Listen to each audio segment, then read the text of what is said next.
ہمارے امام روڈ پر تھے، تم گھروں میں سوئے ہوئے تھے، یہ سب نماز پڑھا رہے ہیں، اپنی ذمہ داری نبھا رہے ہیں، اور تمہیں یہ احساس نہیں ہے، یا ہم کو نہیں آنا چاہیے، دلی والے کو آنا چاہیے کہ دیکھا کہ ہمارے امام کیوں ہے، ہم نماز پڑھا رہے تھے، ہمارے روزی روٹی کا فکر ان کے ذمہ ہے۔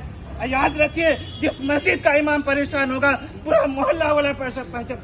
السلام علیکم سامعین، 30 رجب کی تاریخ شروع ہو چکی ہے، 3 مارچ ہے۔ خبر کا عنوان ہے دہلی وقف بورڈ کے اماموں کو 11 مہینے سے تنخواہیں نہیں ملی۔ ساتھیوں، جو ویڈیو آپ نے ابھی دیکھی ہے یہ سماج کے اس طبقے کی ہے جو صحیح معنوں میں قناعت کے ساتھ ملت اسلامیہ کی شرعی رہنمائی کیا کرتا ہے۔ یہ وہی لوگ ہیں جو کسی بھی کلمہ گو کے پیدائش سے لے کر مرنے تک کام آیا کرتے ہیں اور ان کاموں پر کبھی کوئی معاوضہ نہیں مانگتے۔ ان کی جو تنخواہ طے ہوتی ہے یہ اسی پر صبر اور قناعت کر لیتے ہیں۔ یہ وہی لوگ ہیں جو آپ کے بچوں کو دینی تعلیم بھی دیا کرتے ہیں۔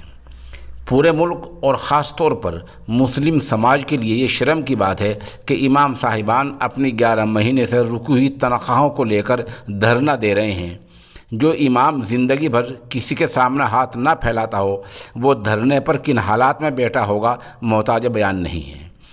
ظاہر سی بات ہے کہ ہر امام کے ساتھ دال، روٹی، کپڑے، دودھ، بچوں کی تعلیم، ان کی بیماری اور شادی بیاہ جیسے ضروری خرچے لگے ہوئے ہیں۔ ان دنیاوی ضروریات کو پورا کرنے کے لیے مساجد کے متولی اور ذمہ داران ان کی معمولی تنخواہ طے کر دیتے ہیں۔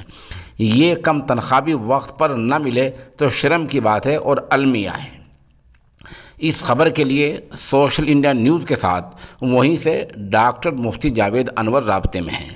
وہ بتا رہے ہیں کہ دہلی وقف بورڈ کی مسجد کے سینکڑوں اماموں کو پچھلے 11 مہینے سے تنخواہیں نہیں ملی ہیں۔ اسی طرح مسجد فتح پوری میں چلنے والے مدرسے کے معلمین اور ملازم کو بھی وقف بورڈ نے تنخواہیں نہیں دی ہیں۔ اماموں کی سادہ لوحی دیکھیے کہ وقف بورڈ کا ایک افسر آیا، چند دن میں تنخواہ ملنے کا بھروسہ دلا گیا، بس امام صاحبان نے فوری طور پر اپنا دھرنا ختم کر دیا۔ معلوم ہونا چاہیے کہ شریعت اسلامی کی روح سے اس طبقے کا خیال رکھنا اور احترام کرنا فرض کے درجے میں ہے۔ یہ لوگ صحیح معنوں میں رسول خدا کے جانشین ہیں۔